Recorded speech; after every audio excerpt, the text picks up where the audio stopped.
Hello, everybody, and welcome to another episode of the Lions Grid. It is a Tuesday evening, and I am joined here tonight by Jeffrey Raymond. Jeffrey, how are you doing on this Tuesday? I'm doing good. The holiday season is in full swing. We're quickly approaching Christmas, and I'm actually unsure about where I am on my gift shopping. So I'm going to have to probably check that out after this episode.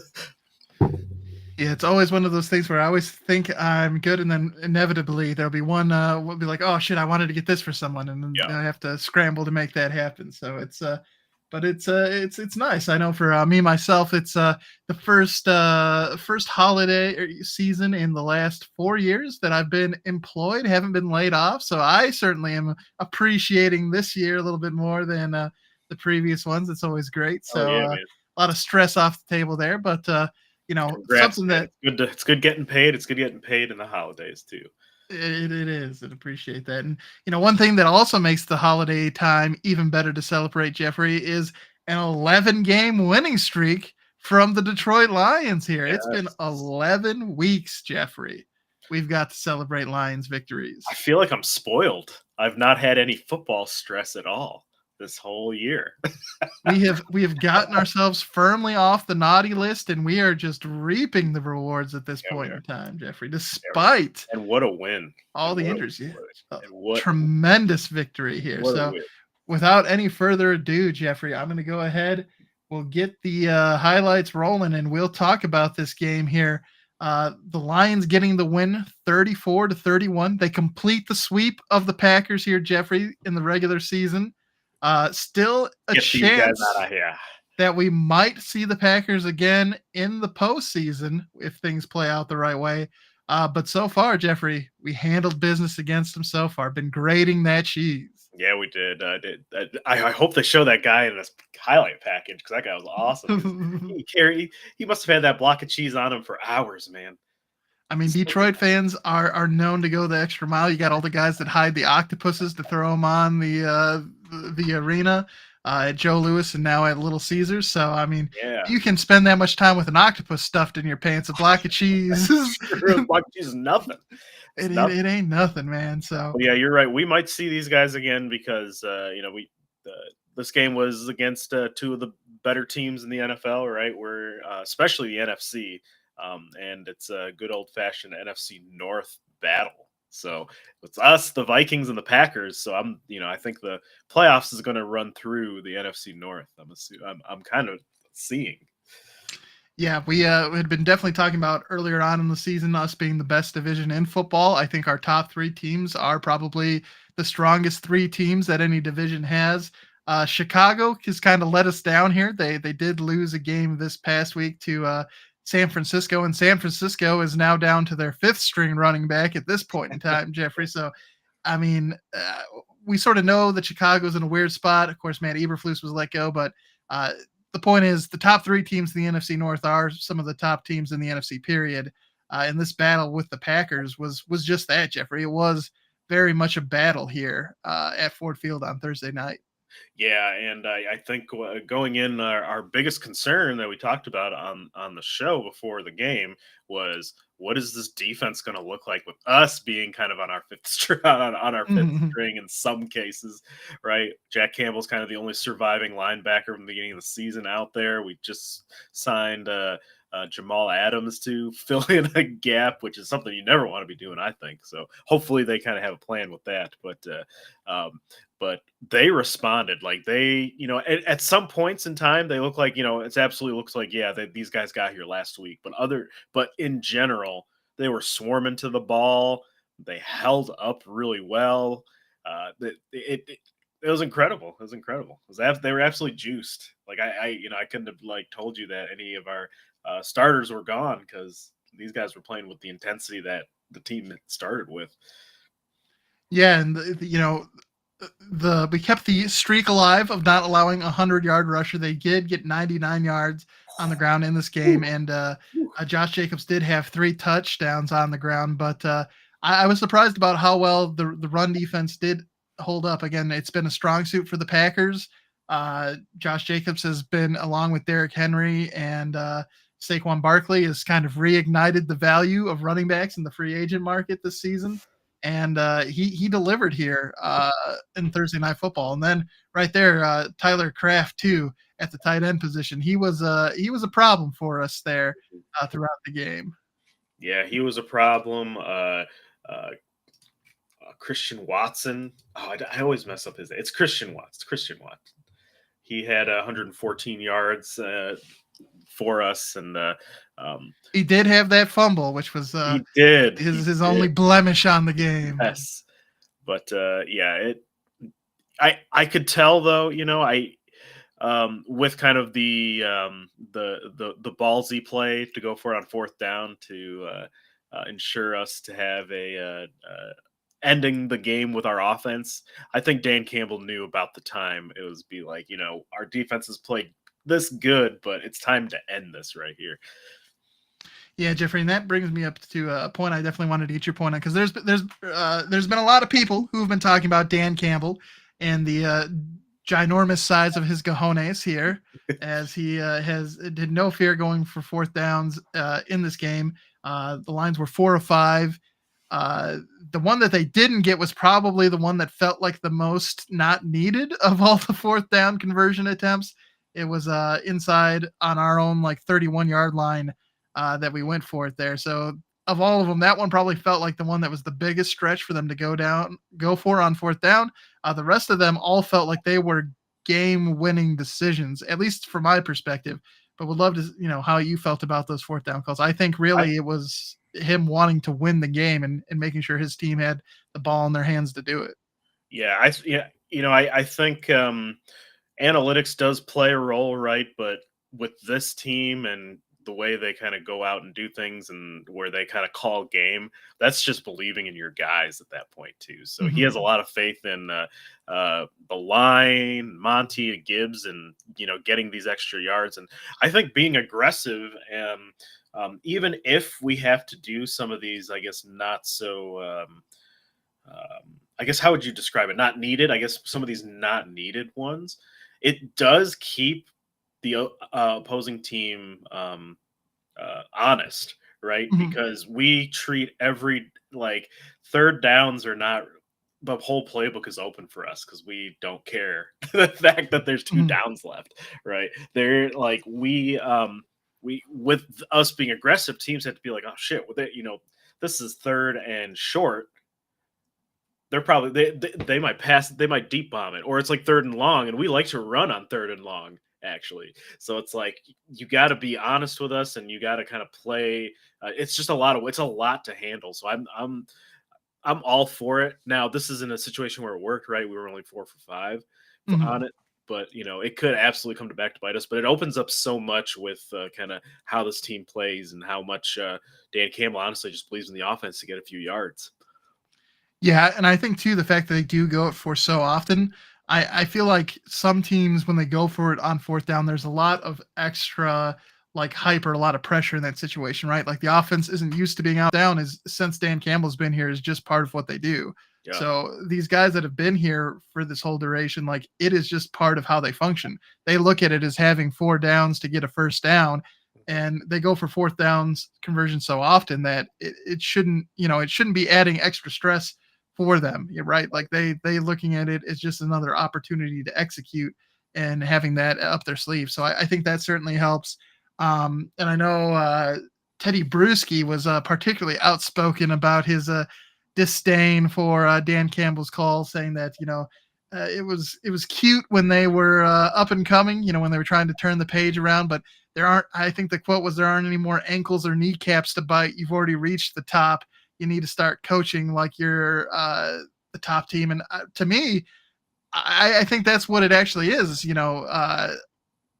Keeping the ball in the offense's hands, especially with how banged up our defense is, Jeffrey, like you talked about, our offense executing was our best defense. So Yeah. I think the offense taking the ball and scoring and using these fourth downs to keep drives going was a huge part of how they were able to get this victory against the Packers. So I don't see eye to eye with Teddy Bruschi. He's definitely right there. He is coaching the top team currently. This team is destroying people.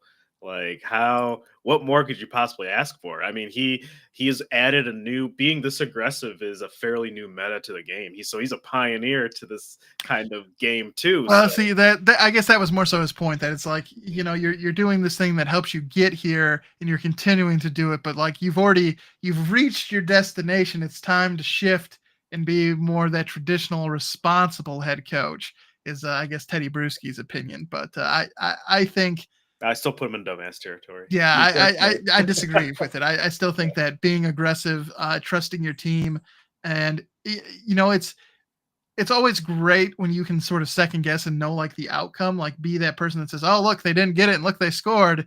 Great, way to go for it." But like in that moment, like if you get the first down and like with the Tim Patrick touchdown that happened uh, a couple of quarters ago, like you got that touchdown there. That touchdown wouldn't be going on the board if you didn't go for it in that situation. So it, I mean, it's hard to really tell what the outcome on the game is, and definitely shout out to Tim Patrick because he was a Oh beast yeah. here in this game against the Packers. Yeah, an absolute beast. And one last thing about Teddy Bruschi, I didn't hear about this. Now I'm all amped up about it. Some guy I've never met saying shit about the Lions like that. But the the hallmark of a lot of what Bill Belichick has done, especially during the runs of their dynasty that they had going on, is they were pushing the envelope on several things too. They popularized the like book ending the halftime with a score and a score kind of thing. They being aggressive even while up. That I saw that several times out of the Patriots. So don't know what Teddy Bruschi is smoking, but Ooh. And just there was the play that sort of clinched it for the Lions, and I think made us all gasp as Goff went to a knee there. oh my Uh, gosh, and I have not seen a point argued more amongst fans about he went down to a knee. It should have been a dead ball, ended this is down in right there. college. Just he was falling backwards and got the handoff off. It's not taking a Yeah. knee. I That's mostly I hear that from Packers fans who are big mad that they can't beat us anymore. It's hilarious though because like for the first I'd say for the last maybe I don't know 70 something years the Packers have had the upper hand on really most of the division here, and then all of a sudden now when we're good, it's like all the refs are on their side.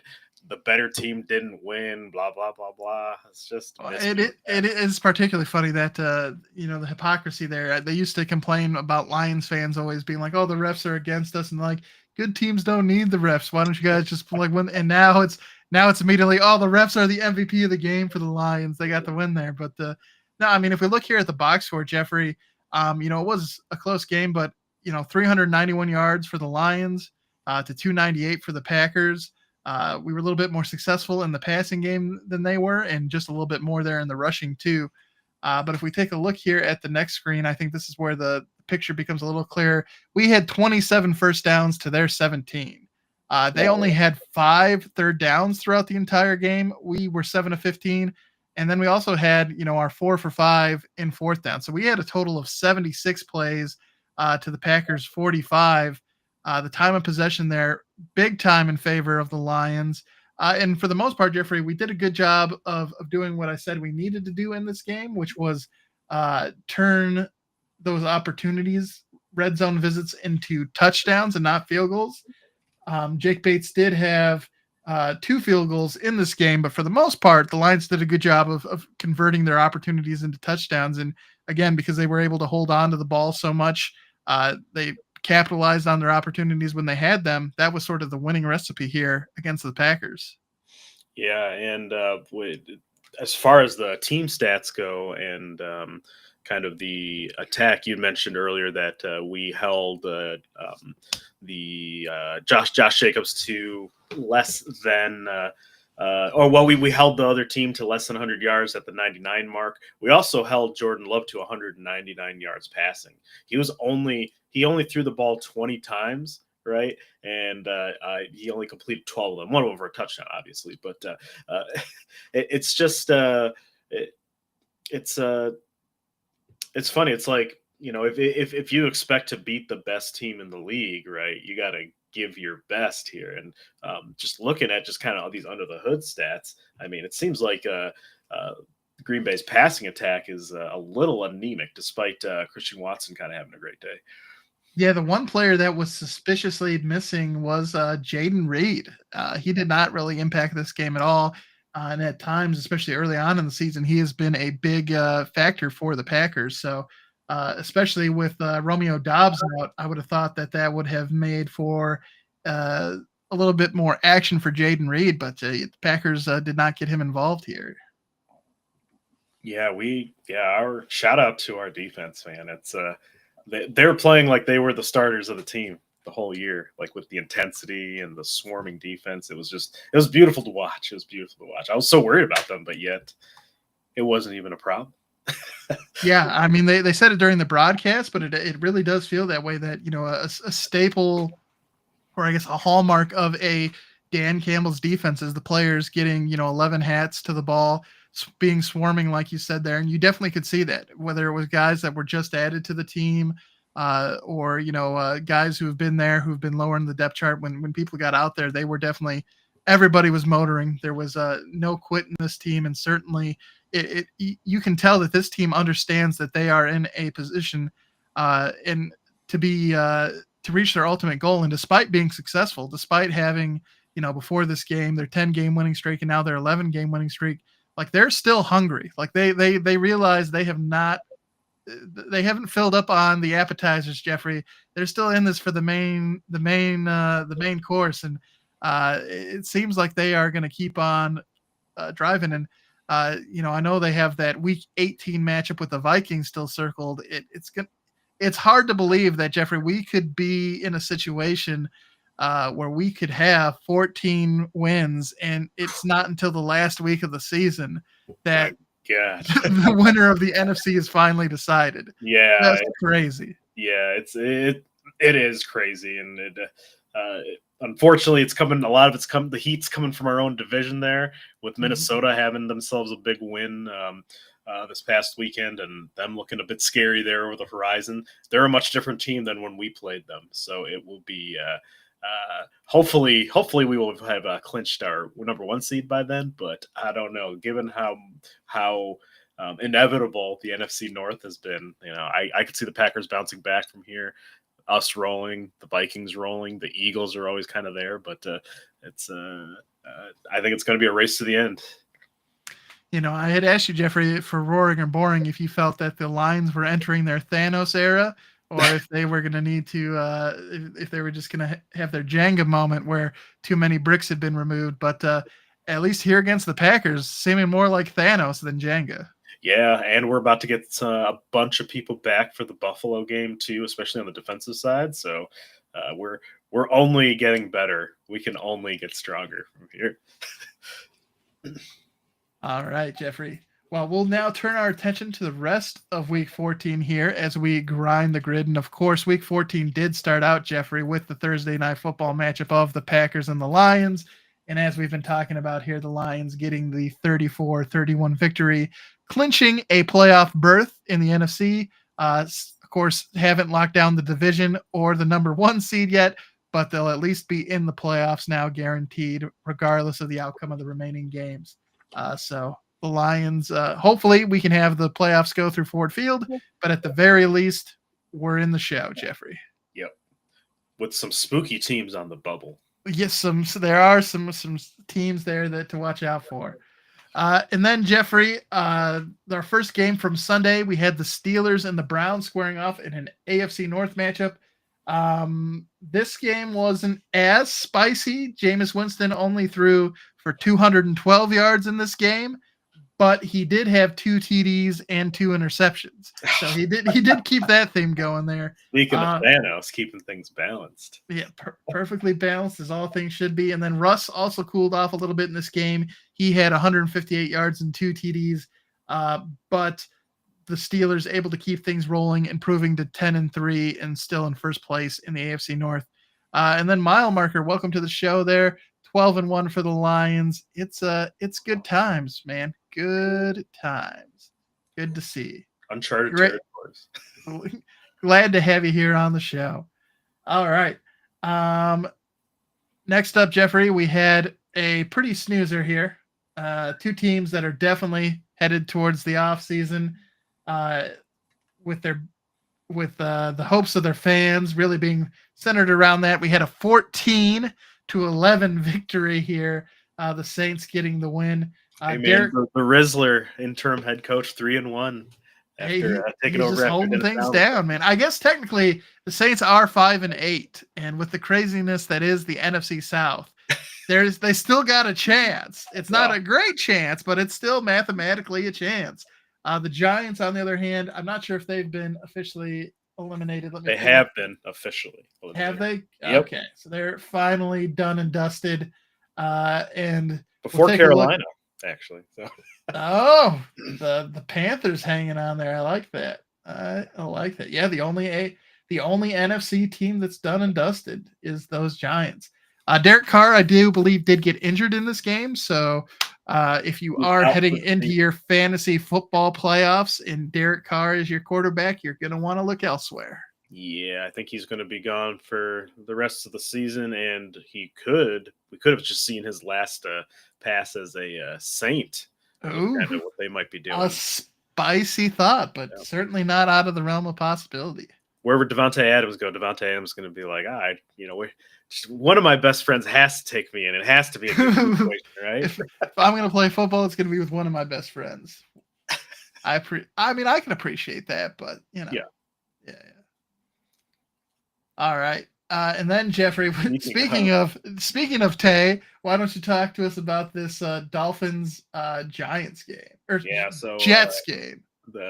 So Dolphins needing to go to overtime with the Jets to get a 32-26 victory.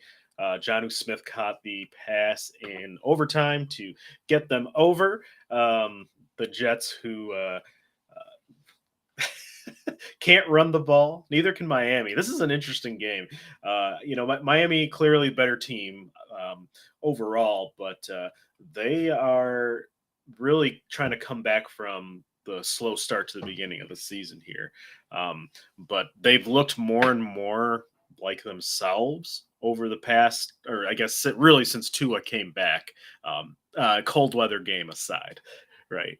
They still have not proven that the Dolphins can play in anything that's less than like 50 degrees or something like that. But Tyreek Hill's getting it on again. Jalen Waddle's getting it on again.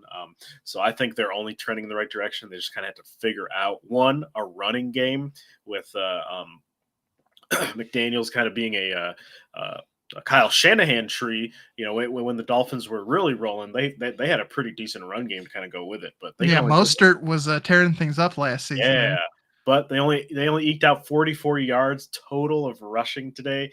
Achane, it's today, Sunday. Achane rushed, or he had 14 touches, but only 24 yards. So it's not great overall. But it was enough to get over kind of the pitiful Jets, who sitting at 3-10.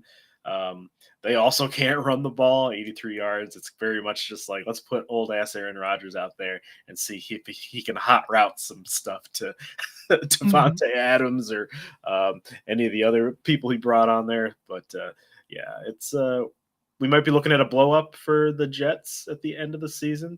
I know Aaron Rodgers came out and throughout kind of the media kind of route over the week, he was saying like, I'd love to be back if I feel wanted, kind of thing. And it's like, if you're already saying that kind of stuff, it's toast. I mean, this whole team in its current edition is absolutely toast.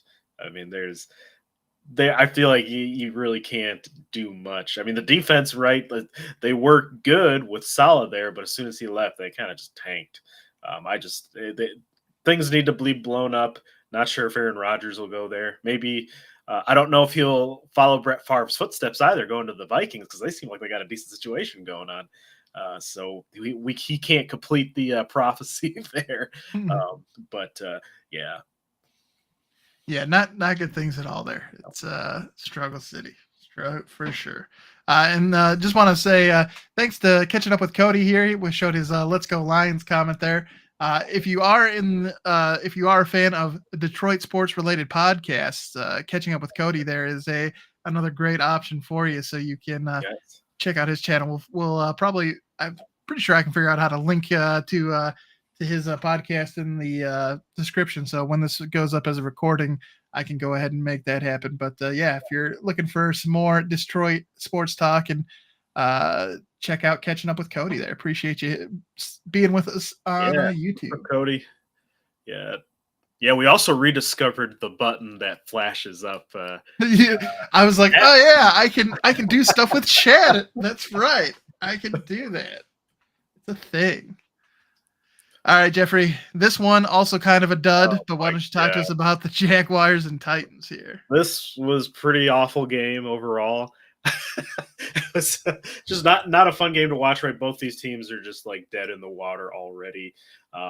But the Titans were just worse, even though they led on the ground. They almost had the same total yards. Just not a good showing. You can't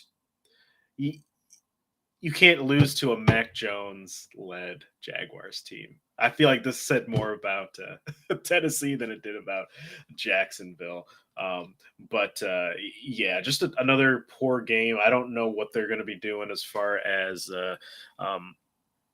this new coaching regime, because there's already kind of rumblings about people not being happy with what they're seeing on the field.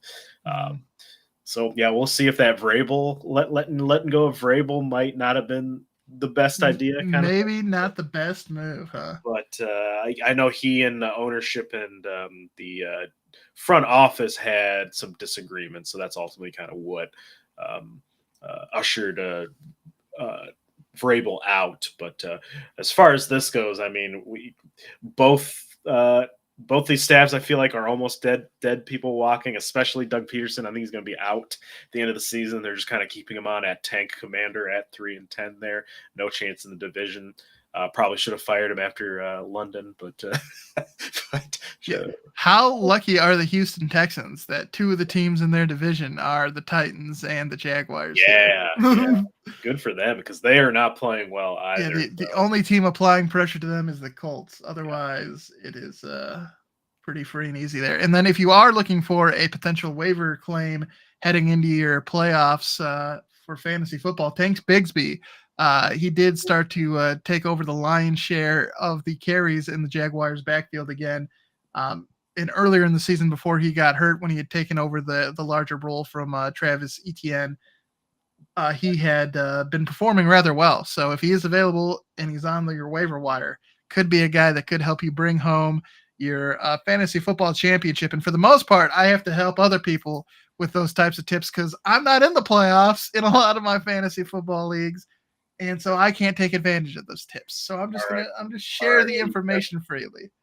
Motor City FC got eliminated in the League of Record. Yeah. So the weirdest thing is, in my family league, I am the highest scoring team and I am not in the playoffs. I have no idea how this happened. I was the first team eliminated. Like, I was just outside of the playoff rec, and I have the most points scored. I have no idea. You are an unlucky SOB. I have been a lucky SOB, because I am the dead last in points scored, and I'm in third place currently. So very nice. Like, I don't know what's happening. It's me getting my players that grit. We grind out wins. It doesn't matter how the talent on the team. You're just out there going for it on fourth downs. I like it, Jeffrey. And then, speaking of that magic you got going on, why don't you talk to us about your lock of the week? Yeah, so some people might say this might be a cowardly lock. I don't make the numbers that Las Vegas does, but we saw our biggest competition here in the NFC North take it to the Falcons. Kirk Cousins did not look good again out there through 2 picks. I think that's a total of 6 interceptions and no touchdowns over like 4 games or 3 games, something wild like that. It's not a good stat. It's not good. Poor Kirk Cousins is getting booed when he got out there.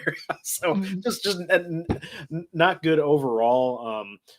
It will be interesting to see if they decide to stay with Cousins after the year is over. And, it's even too early to think about that because of the state of the NFC South.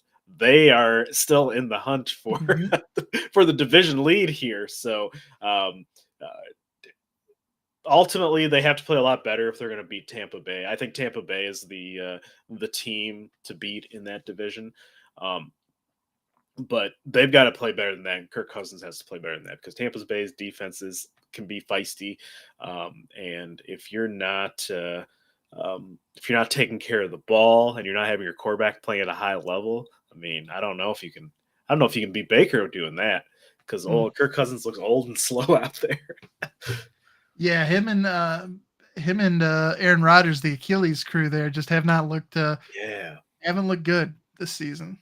Yeah, and on the other side with Minnesota, uh, Sam Darnold having career days in multiple Oof. categories: yards, 347 touchdowns, 5 tutties for the man himself, and really putting those ghosts, exercising those ghosts that he came into the league with, as far as the Jets is concerned.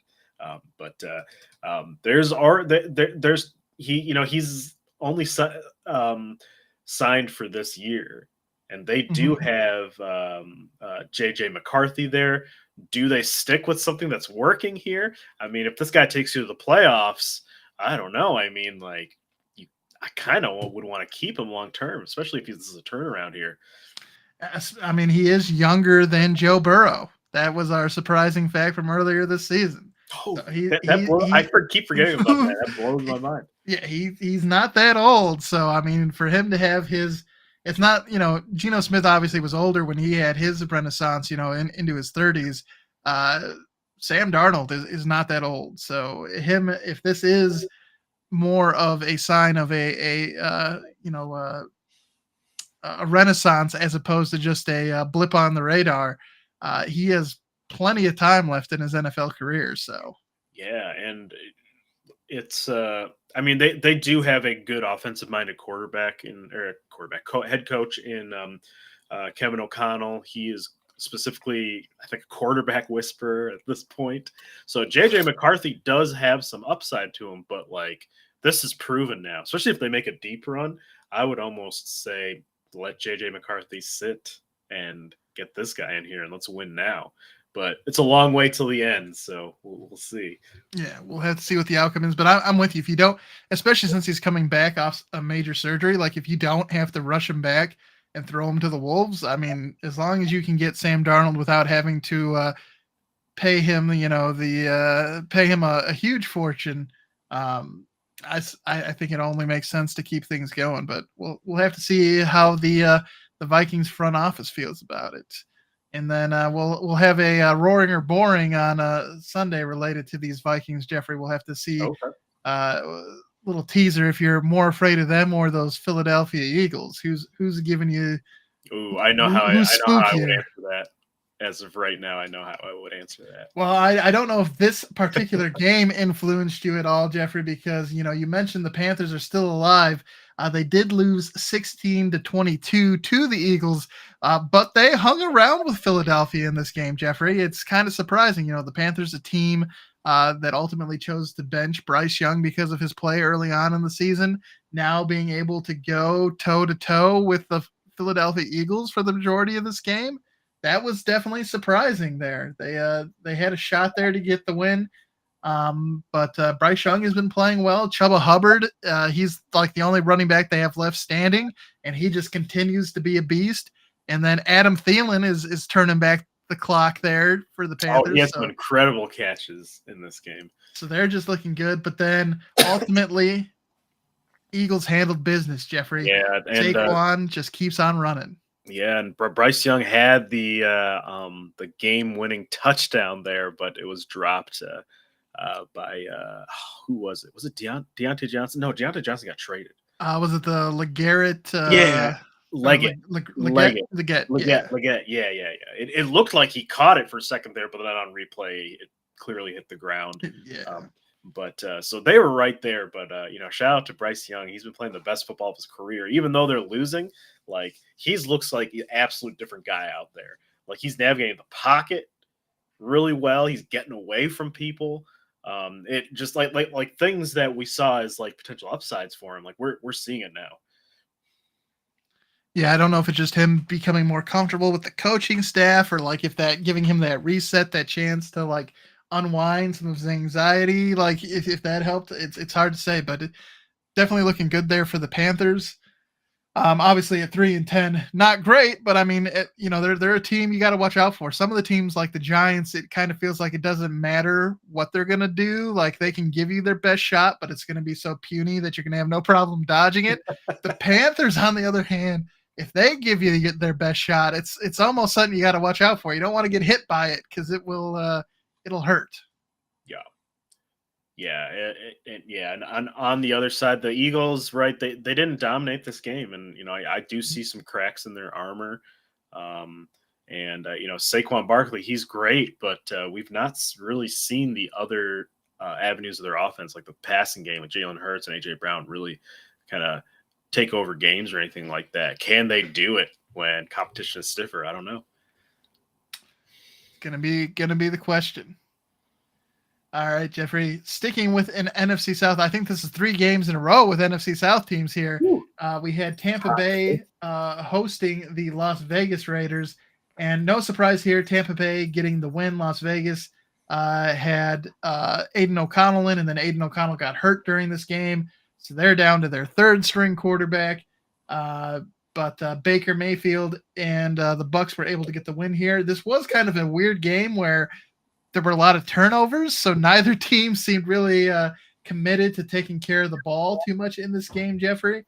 But ultimately, again, with Desmond Ridder coming in for the Raiders, the Buccaneers scored 14 points in the 4th quarter there to get this victory.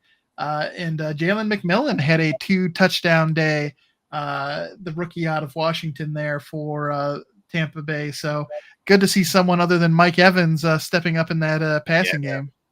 Yeah, Mike Evans might not get his 1,000-yard season, but with them getting healthy and they're getting further season, I think they're the team to beat here in this division. And Baker's baking.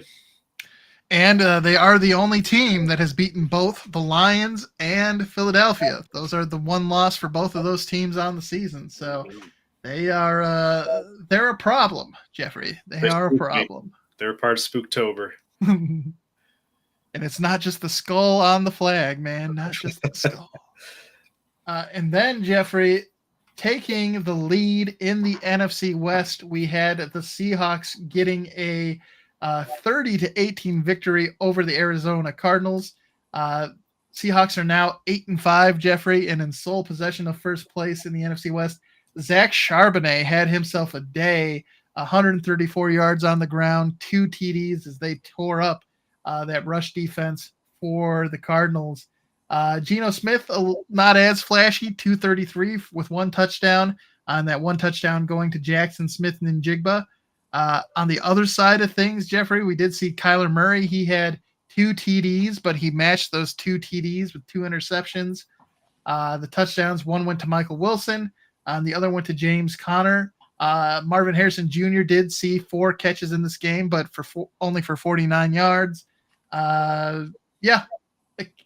One of those games where big impact on the NFC playoff picture. Again, probably only 1, maybe 2 of these NFC West teams may make the playoffs. One is a wild card, one is the division winner. But right now, at the top, you have the Seahawks at 8-5, and we'll talk about the Rams in a little bit, but they improved to 7-6. So right now, it's the Seahawks on top with a 4-game winning streak, and the Rams with a 2-game winning streak. The Cardinals and the 49ers are still both there at 6-7, but certainly looking up at those 2 teams. Do you think the Seahawks here are going to be able to continue to distance themselves from the teams behind them? I do. I think the Seahawks they're getting better as the season goes on. So I think that just typically it is a sign of a team that might be a little spicy and might be good, kind of thing. Their defenses come together after kind of they were starting out historically bad, like they have kind of been, but it's coming together. I don't know if they'll have enough firepower here, and the Rams are kind of they're crafty. Like they put it to Buffalo, so that I think is going to be a very important game there. But I think at this point, as far as the eye test and who I see has, I guess, more horses and manpower here and talent, it would be the Seahawks. Yeah, I think the Cardinals, it's weird. It seemed like they had an opportunity. They were in first place for a couple of weeks here, and they just weren't able to sort of step on the gas pedal and go. So it's yeah, they're not a bad team. They're not a particularly good team either, though, Jeffrey. And it definitely seems like they haven't found a way to successfully engage Marvin Harrison Jr. in this offense. I think he was expected to come in and be like a difference maker. With how high he was drafted in this year's draft, and it really hasn't shown up on the field yet. So he did have that one game where he had like almost over 100 yards and 2 touchdowns in the first half. So we have seen flashes of it. We see, we know he's a good player. We know he can be successful. It's just they haven't been able to put that together sort of consistently on the offensive side of things, which kind of, when you invest a first round pick and that first round pick isn't helping you put up W's, that's kind of a problem. Kind of like having Michael Penix as a first round pick and your backup quarterback. It doesn't help you win now. Yeah. All right, Jeffrey. Why don't you talk to us about this Bears 49ers matchup? Oh man, this one was ugly for the Bears. New interim head coach, which I can't believe it's only been a week removed from you getting off, but this was interim coach's a debut, Thomas Brown, but could only put together a net total of 94 passing yards, a net total of 68 rushing yards for a total of only 162. Like they weren't even doing anything until the end of the game where they finally they got Roma Dunze involved. He got 2 touchdowns, so he had himself at least something to kind of take away from it. But yeah, Thomas Brown was their offensive coordinator before getting kind of called up to run the entire team here. I almost think they should have probably. I would have kept him at offensive coordinator so he can just kind of be just on the offense, just working with Caleb. Mm-hmm. They were improving as the season went on for a bit, but as far as relatively improving, right? They still suck, but to me, it's just not good with all of the. We got a young quarterback, and you're having to go through a bunch of turmoil on your franchise, and 2, like just the constant shifting of coaching and that kind of thing. It can't be good for development. It just can't. So now offensive coordinator forced to run the entire team here. So I feel like it clearly shows here. Only being able to get Caleb to, he completed 72% of his passes, but his average depth of target was only like 3 yards. So the check down merchant there. Yeah, the check down merchant. That's right. Yeah, how wide can we throw this ball out? Or how many horizontal passing yards can we get in a game? But on the other side with 49ers, right, they got to finally kind of flex their muscles. They're clearly a bit better team than the Bears. They're hurting, obviously, right? They're down to their 5th string running back. So a decent game for I don't know if I'd call it a get right game, but maybe all right, let's take care of business with the Bears here and see if we can't do something with the rest of the season because we're still in contention for the division somehow. Yeah, I mean it's a bad year, but we're not as booty as the Bears, so that's the silver lining. Yes. All right, Jeffrey, we sort of teased this game a little bit earlier talking about the Rams, but why don't you talk to us here about Josh Allen, Matt Stafford squaring off? Josh Allen alone won some people some playoff spots this week. The most fantasy points for any QB since I forget. It was some year long ago. Yeah. I don't even think they were playing fantasy football when whatever year that was. And he did also make history, the first quarterback to throw 3 touchdowns and run 3 touchdowns in a single game. So just bonkers, just absolutely bonkers. He's playing MVP level. And despite all that, they lost 44-42. Big shootout. The Bills scoring 21. They were down, and they scored 21 points in the 4th quarter to try to get this back into there. But they just couldn't get it done. And Matt Stafford still has it. They're still spicy in that division. Their coaching kind of keeps them into these games because Sean McVay knows how to get the most out of what he's got. I think he's one of the better coaches in the NFL to do that. Absolutely. And yeah, Jeffrey, there'll also be a roaring or boring question coming out around this too, around MVP consideration. So make sure you check in on Sunday for that one. You know, a lot of times the outcome of that award can be based on record, but a loss here, but some pretty impressive stats. So I Yeah, mean, do they cancel each other out? We'll have to yeah, see I'm not what sure your on that. thoughts are on Sunday. And Buffalo, I mean, with them kind of clinching the division already, Mhm. some of these losses not necessarily harmful, but obviously they want to stay competitive and all that. But they've got a big game coming up next week against us, so we need to win, and they don't necessarily have to win. So I think that might be an interesting dynamic. Yeah, I think we should probably. I mean, there's been no signs that we have let up at all. We've been pretty hungry, so I think definitely there's a we got a chance, and I feel better about it after seeing us play against the Packers. So, uh, you know, I certainly think it could be a pretty spicy game too that could turn into a shootout. But we'll talk about more about that on Sunday, Jeffrey. And then the team that they're trying to keep pace with in the AFC in terms of the number one seed, Jeffrey, they just keep finding a way here on Sunday Night Football. They, it is wild how they have been winning. Um, they they're on their third string kicker. They don't look good usually. Travis Kelsey can barely like move, like, but they're grinding out and getting these wins. Patrick Mahomes isn't even playing that necessarily statistically well. They're just doing enough to get it No, done. he is not. I can vouch as a fantasy owner. He is not a big help.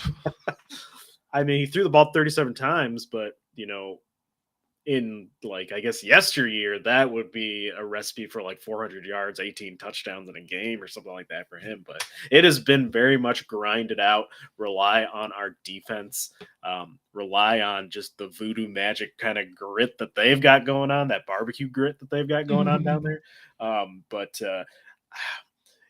I've seen a lot of takes on the Chiefs. Right, they're kind of a statistical anomaly here. They're like one of the worst 11-1, 12-1 teams now that we've ever had as far as like production, under the hood stats, the eye test, as far as how they're getting it done. But they keep getting it done, and I personally can't count them out until I see it at this point.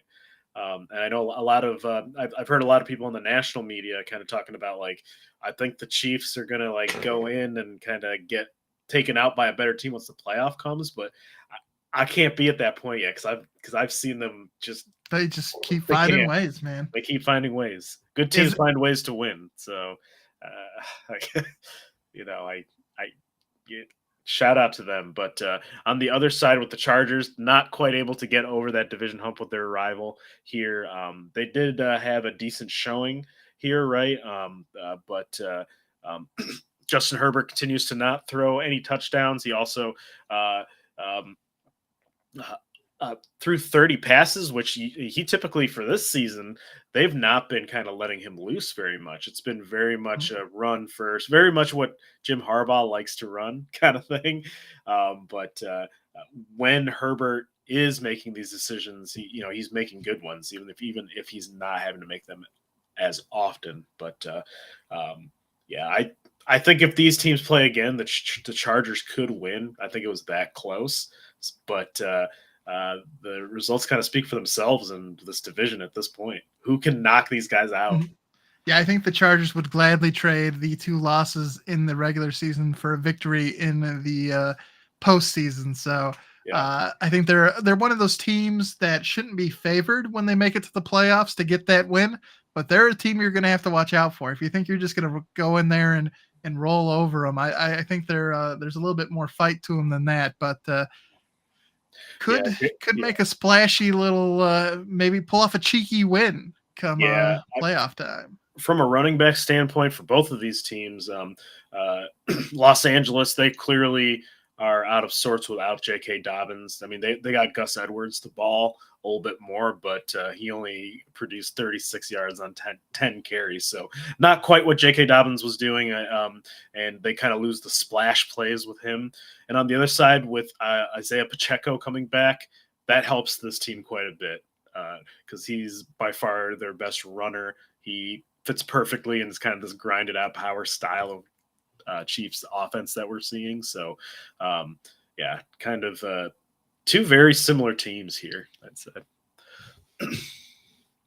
And then, Jeffrey, to wrap up here, week 14, we had my lock of the week. We had the Bengals on the road against the Cowboys. And I told you there was no way that Cooper Rush and the Cowboys were going to beat the Bengals. I didn't care what type of season they were having. And they did not disappoint in the Simpsons cast. Not sure if you saw that, but they swapped. It was. I don't know how to feel about it. Really, they swapped out Joe Burrow for Homer at one point, and he threw. Or no, it wasn't. It was Cooper Rush they swapped out for Homer. And he was throwing dimes. He threw the dime to CeeDee Lamb, but yeah. This was kind of a weird game, Jeffrey. One that was making me feel nervous all the way till the end. The Cowboys blocked that punt, and then our good friend Amari Owarie, or a familiar face for Detroit fans, ended up touching that punt. And they recovered it, and that gave them a new set of downs. And Joe Burrow said, "Say less, man." He said, "Say less." Jamar Chase, big game, 177 yards, 2 TDs. Joe Burrow, again, 369 and 3 TDs. Just despite their 5-8 record, you have to respect the offense that comes out of these Cincinnati Bengals. Yeah, Joe Burrow is playing at an absolute MVP level. It's just too bad the team is not getting any wins out of this, at least in the beginning of the season. They get their win here, but yeah, both of these defenses are pretty bad. So I actually thought it would be a little bit more high scoring, but you're right, Kevin. It's just Cooper Rush out there. He's just Cooper Rush. You can't. There's nothing you can do to change the fact you got Cooper Rush out there. It might have been better having Homer out there full time throwing the touchdown. Hey, Homer looked good. He was throwing some dimes. I saw Ralph caught a touchdown pass at some point. So maybe get that guy's helmet. But yeah, it's interesting too. Mike McCarthy, of course, seemed like the flames got a little higher under his seat with the loss here, despite after the last 2 victories, them being, oh yeah, we're bringing him back. He's coming back. It's great times.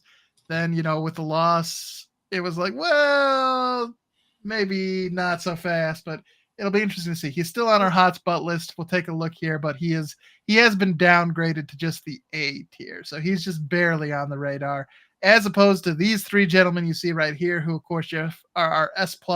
These are the 3 coaches that have been removed already this season. And it is interesting that only the Saints got the lift after the head coach replacement. Both the Jets and the Bears have not seen any victories come their way with the coaching change.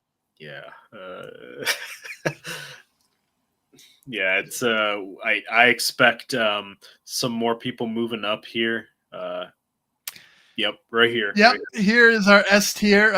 Certainly, I think these 2 gentlemen at the ends are very likely to be let go at the end of the season. And then Antonio Pierce, unfortunately for him, I mean, I know the Raiders have kind of been struggling because they haven't had a solid quarterback. I guess they haven't had solid quarterback play to really anchor this team, but they're just a mess kind of all over. Everywhere except for Brock Bowers has been a mess. Yeah. And I hate to see it because I thought that Antonio Pierce could be very much like a Dan Campbell-esque coach, former player, come in and really motivate them and get them to sort of overachieve, but we just haven't seen it. And at times it feels like he's been losing the locker room. So when you're supposed to be a player first coach and the players don't like you, I don't know if that's a recipe for keeping your job. So that's why he's here at the S tier. Yeah, absolutely agree. I think Dable is gone. I wouldn't be surprised if the GM and Dable are out, but yeah, you never know because this is all 3 of these teams tend to be a bit of an interesting decision makers. So, They have some interesting logic, but yeah. And there's no way Doug Peterson stays, right? There's no way. Doug Peterson has to be gone. There's no way. If he's back, I think it's just because they're moving to London and they're just going to wholesale swap over the following season. And then our A tier isn't as hot, Jeffrey. I think they're probably the next tier of coaches. But Mike McCarthy, Kevin Stefanski, Zach Taylor. These are guys that have a decent chance of being retained, but they also have a larger than 0% likelihood of not being retained. So these guys are, I think, feeling the heat, but not as much as those that tier up. Yeah, I could see all these guys. Well, I think Zach Taylor, based on Cincinnati's track record on how much they give their personnel leeway, I think would be the safest on this list. I think Jerry's 80-something-year-old addled brain still thinks that Mike McCarthy is a Super Bowl winning head coach, so therefore is good kind of thing. So I wouldn't be surprised if we see him again, especially because Dak Prescott seems to like him quite a bit. So I think I think that could be definitely a contributing factor to Mike McCarthy sticking it out for another year.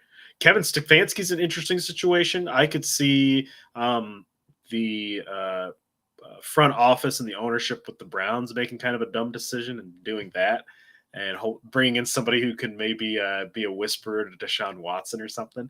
But but if that does happen with Stefanski, there would be people lining up to get him on that team because I feel like he's a good coach, and I feel like he's done the best he can given the situations he gets forced upon. Let's just say that. That's fair. And Top852 over on Twitch agreeing. I think they're all safe here with this with our A tier group. So certainly I would not be surprised if all three of them were retained. I also wouldn't be surprised if all three of them were let go. It's gonna be interesting. We're either gonna have, I think, what's potentially 6 openings when it comes to head coaching positions this year, or we could have as many as 9. So it's going to be interesting to see how things between 9 and 12, 9 and 8 and 9, right? Every year ish. Yeah, usually, yeah, I think so. Yeah. All right, Jeffrey. Then, of course, if we look at the updated Kings of the North standing, the Lions are still there with the throne, or with our crown intact upon the throne. But those Vikings, Jeffrey, we get no respite. They're just there breathing down our necks. And of course, we know we don't get to settle it on the field until week 18. So it might be until week 18 that we finally get that relief we're looking for. Yeah, and they're just as relentless as real Vikings, right? Just kind of always there, always pillaging and stuff. But it's going to be it's going to be a meaningful game at the end of the year. I think we're going to be both sitting at that tied record with us having the current tiebreaker, and then they have to come and get it. So it's going to be a fun end of the season. Maybe a little bit more stressful than the first 17 weeks of the season here for us. It's going to be, I think, one of our. It's going to be a big game, big game if things don't change. And first things first, we have to play Buffalo. And we have to play Buffalo. Here. I don't know. I don't know if it does seem a little unfair. We turn our sights and attention to Buffalo. They turn their attention to the Bears. Somebody there has an easier path, but you know what? Yeah, right. It's okay. It's okay. Yeah, Darnold might throw 6 touchdown passes. He very well could. Now, it is interesting. The following week, they do go on the road to Seattle. So that could be a spicy game for them. And then in week 17, before they play us, they are hosting the Packers themselves. So they got an easy game this week against the Bears, but then the Seahawks and Packers. Yeah. 2 teams that could challenge them. Yeah. Before they have to play us. The Eagles have to play the Steelers here. I don't think it's next week, but I think it's the week after that. So another kind of potential domino falling into place for us getting the 1 seed there, with Pittsburgh being pretty good. And I personally think Philadelphia is a little. I think they're a little bit more shaky than their record Oh, indicates. that is this upcoming week. That's week Oh, it is 15. this upcoming week. Okay, Yep, so week so 15. we're about to find out quite a bit here. Yeah, because unfortunately, they're after they play the Steelers, week 16, they're playing the Commanders, which is also another challenging game. And for the Commanders, they're trying to get into the playoffs. But then the end of the season, they get the Cowboys and the Giants. Oh, So, and both of those games are at home. okay. Yeah, we're definitely counting on either the Steelers or the Commanders to provide us some relief in terms of Philadelphia, and then of course we get to handle business with the Vikings ourselves, and then they also have to go play Seattle on the road, and they have to host the Packers. So they have some tough games themselves. Our toughest opponent probably the Buffalo Bills here. But then we do have to travel to San Francisco to take on the 49ers. So there's plenty of football left in the season, Jeffrey, and things will get settled out there one way or another. Yeah, San Francisco, we'll see how much more healthy they are here, given another week removed and another week closer to us here. Yeah, it's getting time, man. This is crunch time. It's making the end of the season exciting, which they wanted to have impactful games at the end of the schedule, and so far it's living up to the hype. Roger Goodell and all the shareholders are creaming themselves, because now we can start getting maybe some week 23 or 24 games that matter in the future. Ride that money train, baby. While we're going after and seeing the team from China, the Beijing Raptors or something like that. Beijing Pandas. Who do you think? Which Pandas? Raptors. What do you think if you were to put your money on who would be the first international team? Who would it be? Cream team. The first international team, I would think logistically it would probably make most sense to do like a Canadian team because they're like the closest. But I think it'll probably be a London team. Will probably be the first international expansion to the NFL. Yeah, I like your idea. What if the Jaguars are like, screw it, see you, Jacksonville. We're London now. We're just now the London Street Cats, baby. Let's do this. Could happen. Mexico City might be an interesting one. They are also kind of pining. I know the NFL wanted to make Brazil a thing, but none of the players or anybody else really wanted to make Brazil a thing, especially when they're like, don't leave your hotel room. Okay. But don't talk about us saying not to leave your hotel room. Just keep that on the DL. No one needs to know about that. Yeah. Definitely think expansion is coming. It's going to be interesting to see when it happens, but I think at some point we will start to see some international teams work their way into this the NFL roster. All right, Jeffrey. To end the show here, it's time to do our champs and chumps of the week. Why don't you start us off with your champ here for week 14? My champ, there's a lot of people I could give it to this week from a Lions standpoint, but I got to give it this week to Tim Patrick coming out here.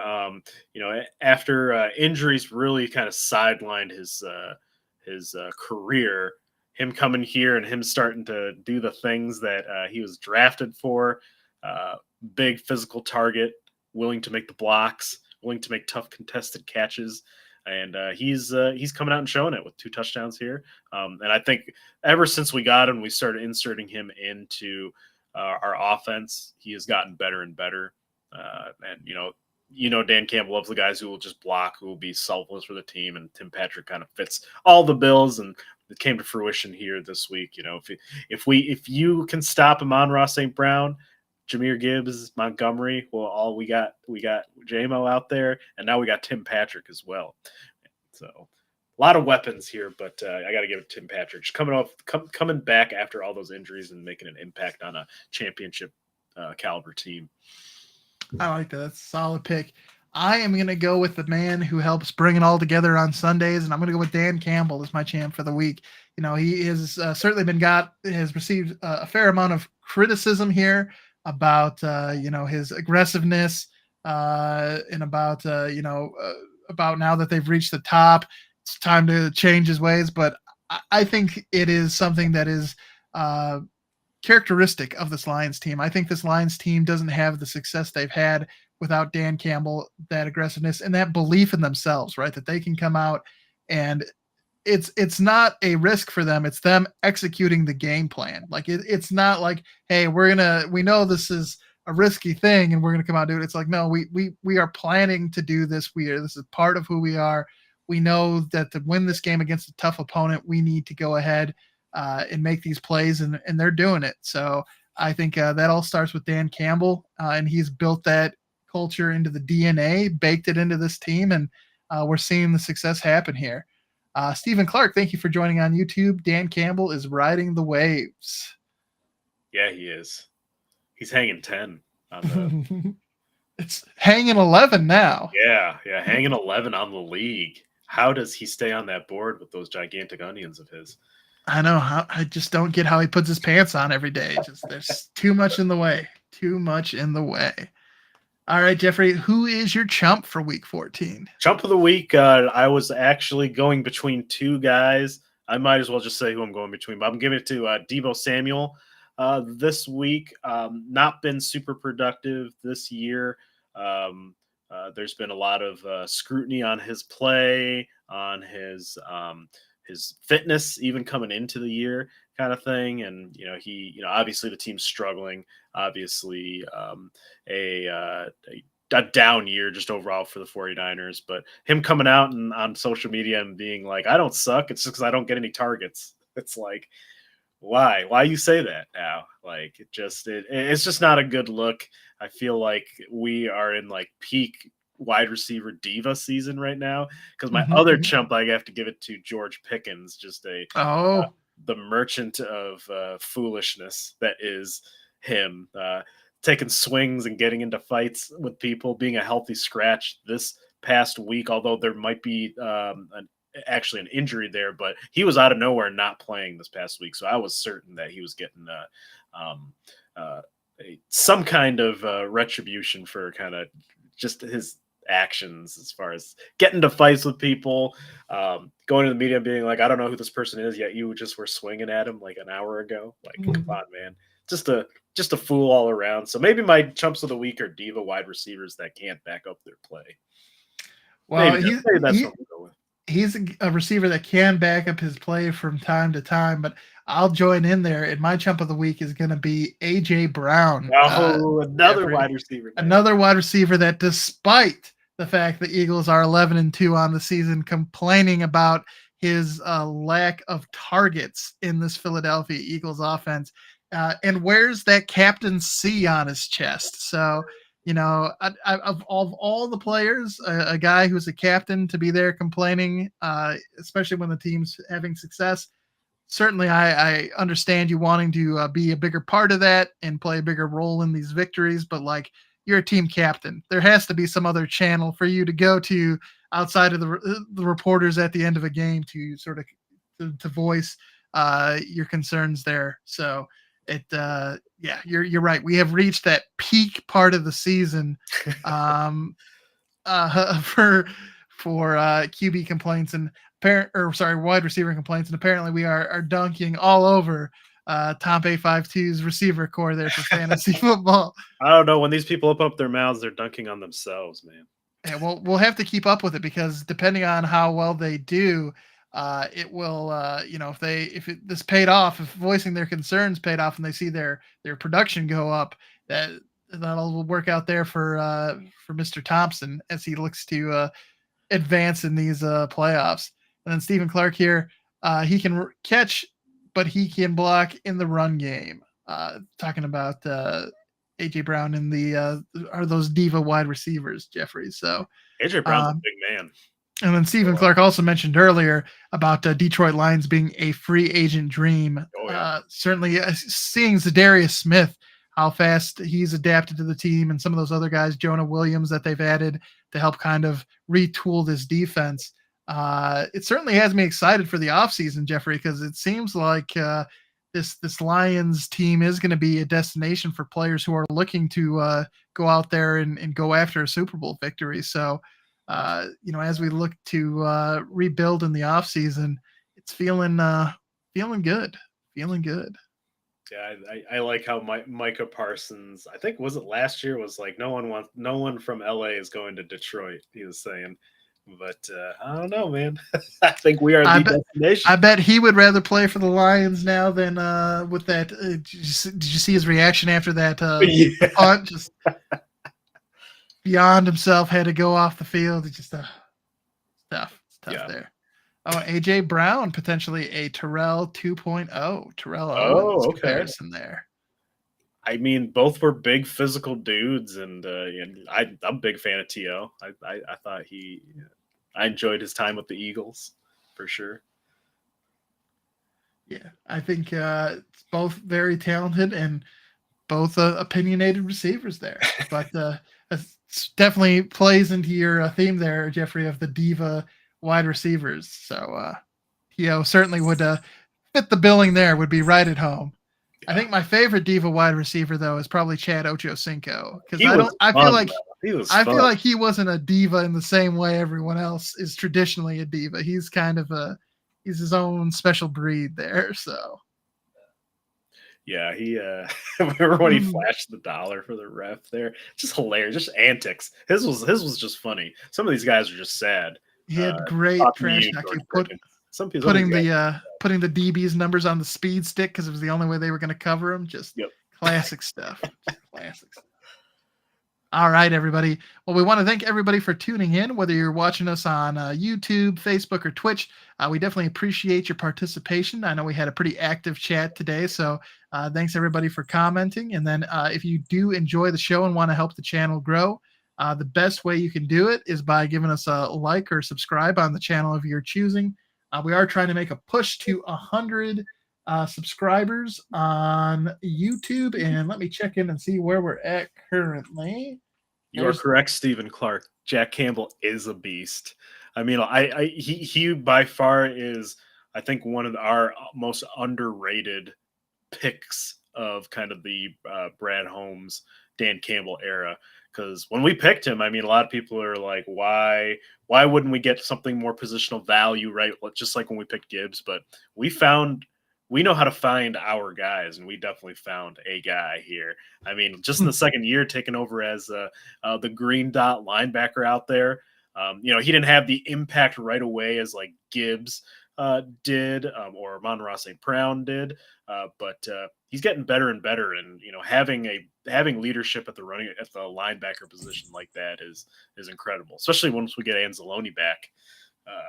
And what we kind of do in the offseason to kind of help supplement it. But yeah, absolutely. Jack Campbell, beast. Yeah, has been playing very well. Definitely filling in an area of need. Our front seven is banged up, and so he is. It's funny to say for a second-year player, but he adds sort of that veteran leadership there for the Lions. Yeah.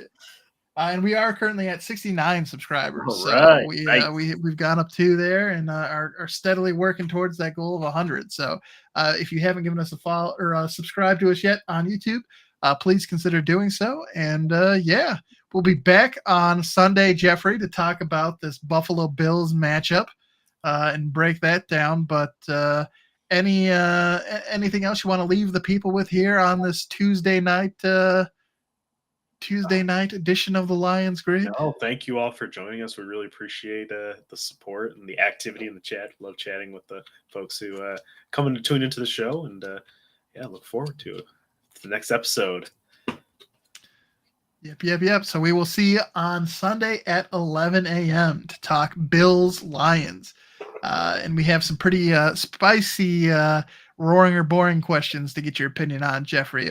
Okay. So we'll see how that goes. All right, everyone. We'll catch you during the next episode. Have a fantastic rest of your Tuesday evening. Bye. Bye-bye.